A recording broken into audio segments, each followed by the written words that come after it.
So this takes us to the fourth step in the ADKAR model, which is ability.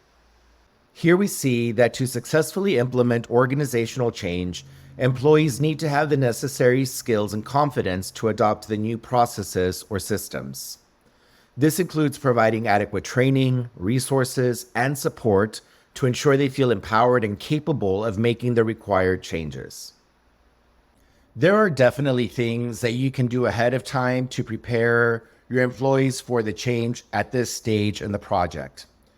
Now, the things for ability, you may come up with some on the spot as emergencies pop up that you hadn't been able to anticipate ahead of time, but most of the time you are able to do so. For example, a document that I've used for years at various organizations is a hypercare document. And in the hypercare, we basically say, okay, on the day of go live, here are the things that we're expecting to see, that we're expecting to work in a certain way.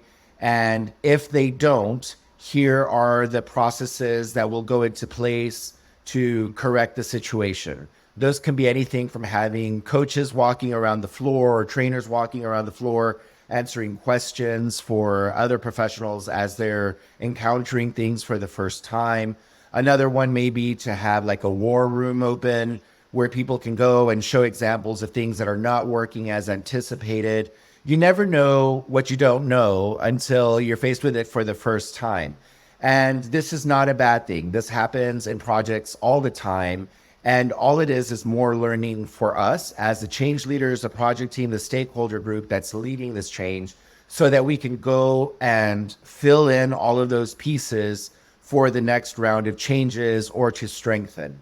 One of the things that I like to do during ability, depending on the scope of the project, is to bring people together to do a morning debrief or an end of day debrief.